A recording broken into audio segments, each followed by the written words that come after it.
Why is it that teenagers so often seem to feel misunderstood or like adults just don't get them or disconnected? There seems to be a stereotype in the media and in our culture about the teenager who's angsty and frustrated. You don't get it. You don't get me. I know myself as a teenager, I felt more isolated or lonely or like I just didn't connect or I couldn't find my tribe or there weren't really other people that were going through the same things as me. It's a super common feeling for teenagers all over. And there are some scientific reasons why teenagers might feel this way. And there are some things that parents can do to make your teenager feel a little bit more seen, make them feel a little bit more like you get it. So I'm going to walk through three major categories or three big ideas here in this video. And I'll show you a little bit about what might be going on, what might be driving these feelings in your teenager, the common patterns that often play out, and I'll give you some tips on how you might handle it. One of the big reasons teenagers often feel misunderstood or not seen has to do with emotions. And it's how you as a parent are responding to their emotions is really important. Maybe you've got a teenager who's really frustrated or sad or stressed out about something that's happening with their friends or on their team or at school. And when you see them feeling that way, it might make you feel a certain way, maybe a different way. And then your two different emotional reactions or emotional patterns are crisscrossing each other or in conflict a little bit. For instance, maybe your teenager is really stressed out about something, and to you, it seems like a big overreaction. You've had similar situations, you've dealt with much more serious situations in your life. Maybe you start feeling exasperated, impatient. Hey, you're going on and on about this situation. It's not that big a deal. There's worse things that happen in life. Figure it out. Or maybe you got a teenager who's really sad about something, a situation that's happening with one of their friends or their significant other or something like that. They're telling you about it, and you start to get pissed off. How dare they do that to you? How dare they treat you that way? What are you going to do about it? Maybe you got a teenager just feeling really down or depressed because they weren't included in something, or they're going through a breakup or something difficult. Maybe that just breaks your heart and makes you really sad and anxious and frustrated because you don't know what to do or how to help or how to make them feel better. Or it triggers you remembering something that happened in your past and your heart just goes out to them and you feel protective or yeah, angry at whoever's doing this to them. A lot of different patterns or ways this could play out. But the common theme is your teenager going through something, having an experience, getting emotional about it in some way, and that's triggering you to also get emotional, maybe in a similar way, maybe in a different way. And the reason this is an issue is because your teenager, they want to be seen and validated for their emotional experience that they're having. And now you're getting all caught up in your own emotions or your own experience that's a reaction to their situation. It's their life. It's almost like you're stealing their thunder or something, and you're now getting emotional about it. No, wait, no, but me, no, but my emotions, but my situation. There's also an element to this that's really interesting for teenagers, especially because they're in an area of brain development where their emotional centers of their brain are really developing and firing strong. But the connections between the emotions and that prefrontal cortex, where they're going to have the logic and the ability to really process and understand what they're feeling and what they're going through, are still really underdeveloped. So they're going to be really lacking the ability to talk through things or put things in perspective. So start to look out for this pattern and just notice when you see this playing out, your teenager feeling something, making you feel annoyed, angry, pissed off, sad, heartbroken, protective, anything like this. And see if you can start to catch those situations a little earlier instead of just reacting and saying, hey, quit complaining. Why don't you do something about it? Or let me do something about it. Or oh no, oh my gosh, I can't believe that. That's so terrible. These are all your emotions, your feelings in response to the situation. And really, this is your problem. This is something you need to work out. This is not your teenager's problem that you're getting emotional about this. And actually, to me, this is really cool. This is exciting because you're noticing things now about yourself. This exchange is causing an emotion in you that you can start to now unpack, and we can start to do some personal work, and you can start to try to really understand what's going on with this. Why is this making me feel this way? And what I think is important to do is to own that in the situation with your teenager and just say, hey, wow, this is stirring up a lot of feelings in me. I can't even imagine what it's making you feel right now and what you're going through. It's making me feel a lot of things. I need to take some time to work through this myself. Let me go take 20 minutes to reflect on this and to relax and to really process this and listen to my body and my emotions and try to understand why it's making me so emotional. Then let's come back together and talk more about it. And maybe you could do the same. Spend some time processing these emotions for yourself, just sitting with your feelings and allowing yourself to feel this way. I always think it's a good idea to just affirm your teenager that I'm really glad you told me this. I'm really glad we're talking about this. You can own your own feelings as your thing rather than putting it on them. Hey, stop complaining. Hey, do something about it. Hey, stop that. You did what? I can't believe you did that. I can't believe they did that. I can't believe that happened. These are all ways of you putting your emotions back onto them, back onto the situation. I'm going to really recommend that we not do that. Own your feelings. Hey, something's coming up for me. This is unlocking something in me that I need to examine and work on. And it's it's nothing to do with you. It's not your problem. And I'm really glad you told me about this. So that's the first big idea or big category of issues that can really lead to teenagers feeling misunderstood or not seen by you is that emotional mismatch of your emotions getting triggered by your teenager's emotions. The second thing that can often really trigger a teenager into feeling misunderstood, not valued or appreciated by you, could have to do with the way you compliment your teenager. Oftentimes, we think we're doing something nice and we're saying something positive to our teen or about our teen. Maybe you're visiting your family or friends and you're like, oh, yeah, Axel just got into this really prestigious summer program this summer that he's going to be doing. Or Chandra has just got onto the varsity tennis team. She's going to be playing varsity next year as a sophomore. How cool is that? But maybe Axel isn't really excited about the summer program. Maybe Chandra actually doesn't really like tennis that much, and she's been thinking she'd rather not play a sport next year. Maybe she wants to join the chess club. Maybe she wants to be in the school musical. Maybe she just wants more downtime to play the violin. Maybe she wants to play lacrosse. And oftentimes teenagers do this thing where they don't want to disappoint you or they don't want to let you down, especially if they're a good kid or a good teenager. And in their mind, they've been trying to let you know, or they've been trying to drop hints that they maybe don't want to play tennis anymore, or maybe I'm not sure about that summer program, or that, yeah, the debate team is fun, but what I'm really excited about more is hockey or playing Call of Duty. Maybe you've got a teen who's super passionate about video games. It's a big part of their life, it's a big part of their identity. They're really good at it. They've achieved a really high level of status in their virtual world.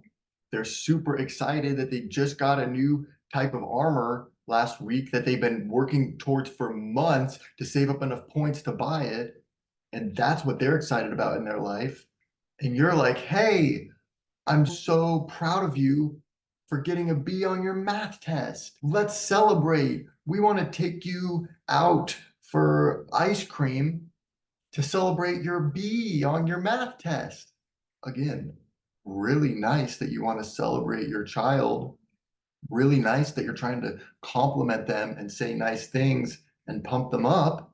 But oftentimes, without realizing it or really trying to, we're creating this mismatch effect where the thing that we're praising them for, complimenting them for, introducing them to other people as is just a little bit out of alignment or is not the same as the thing that they're excited about or they're proud of or that they see as being central to their own identity. Yes, maybe they did just get a B on the math test, but maybe, dude, you got the Ragnarok armor set? Oh my gosh, I know how hard you've been working towards that for months and months. That is so exciting. Let's go out to celebrate. I want to take you out for ice cream to celebrate and you tell me all about it. And also, good job on your math test. Let's not forget that. Let's celebrate that too. Something like this. We want to be recognizing them and praising them in a way that aligns with how they are seeing themselves.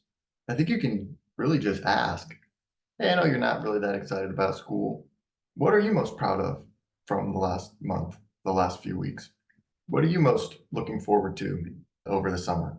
What are your goals for the summer? What would make you feel super proud and excited if you could achieve it by the end of the summer? It could be anything. It doesn't have to be big stuff. It doesn't have to be stuff that you think I would like or that's on my agenda. I want to know about you. What do you want? What's cool to you? What's exciting to you?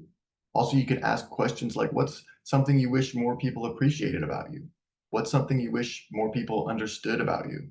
You could also deflect it away from yourself and ask about what are some things that maybe your friends don't really understand about you, that your teachers overlook about you or don't take as seriously about you as you hope.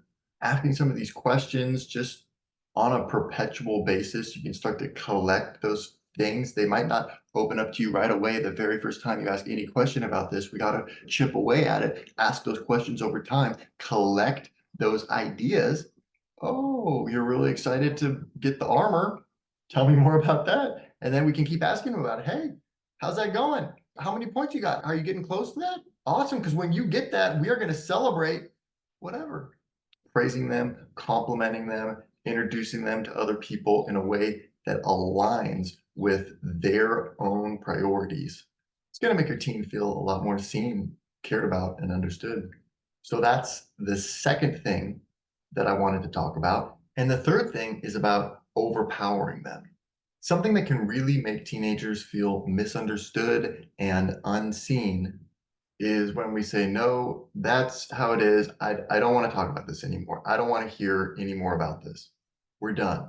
Another variation of this might be when we tell our teenager, it's time to stop that. Cut it out. Hey, no, screen time's over today. No more. You know the rules. That's it. Cut it down.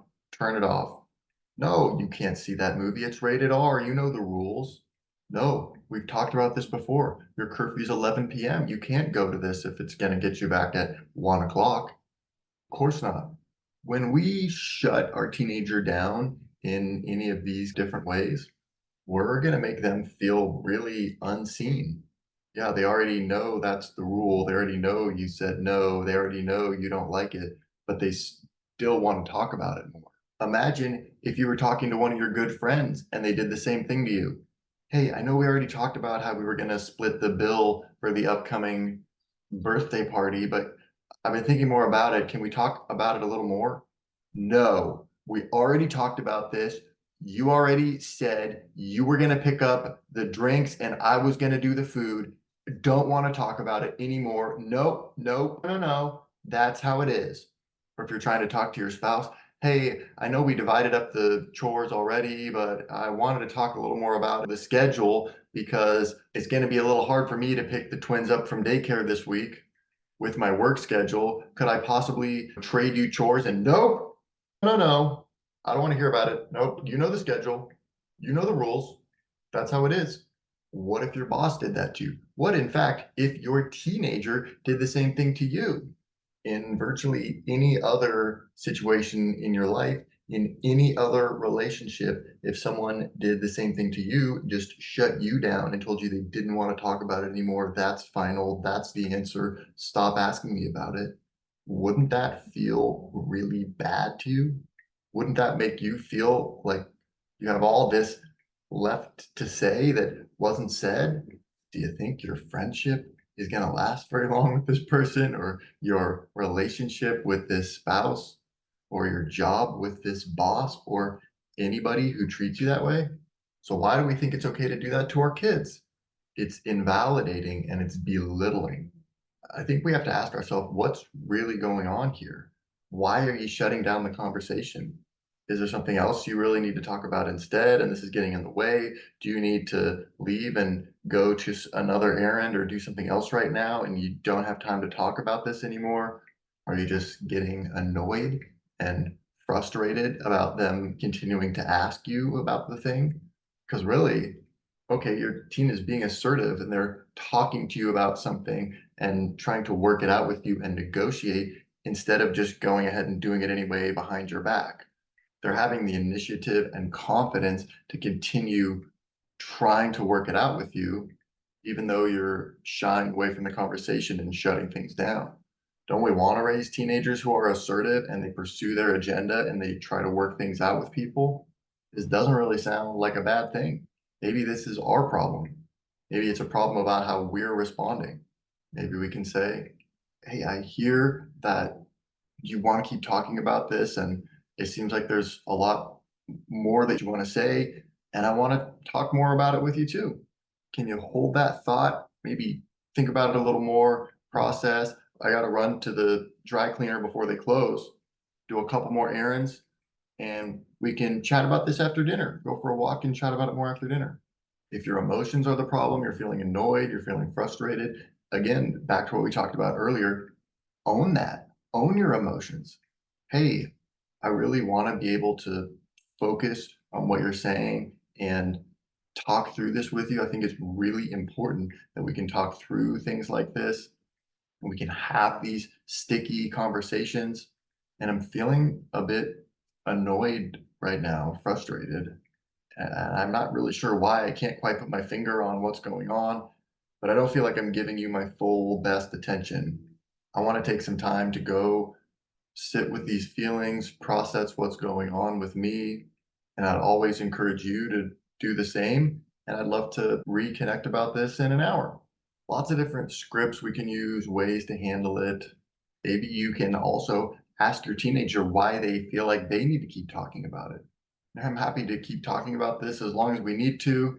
I wonder, what is it that you feel that I'm not getting or not understanding? It seems like everything you're saying we've already talked through before. I feel like I reflected it back to you, or like we're going in circles or going through the same thing again. Can we take a step back and can you help me understand what is it that you feel needs more clarifying, or why do you feel that this isn't resolved or that we have more to talk about on this topic?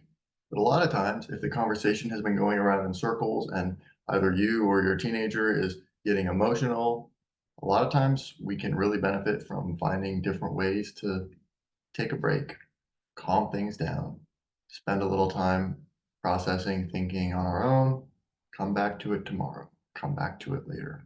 These can all be really helpful approaches. The key is just not to make them feel like you're dismissing them or shutting them down or saying you don't want to hear it or don't want to talk about it. Because if it's important to them and it still feels unresolved to them, you need to respect that.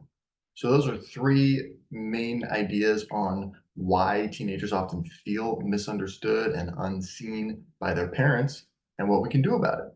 We talked about emotions and this misalignment that can often happen where your teenager is getting emotional about something and that causes you to start feeling some different emotions, maybe more intense emotions, and we get a bit of a misalignment. We also looked at compliments and praise and how often we can use the wrong language when we're trying to say something good or positive about our teenager. And this can make them feel like there's a disconnect, you're not getting them. And we talked about shutting down the conversation or saying, I don't want to talk about this anymore, and how that can lead teens to feel there's a lot that's being left unsaid or uncommunicated. I hope you found this helpful. Try out some of these tactics. Let me know if they work for you, if they don't work for you. If you find something better, leave us a comment. Join the conversation. Thanks for watching, and we'll see you in the next video.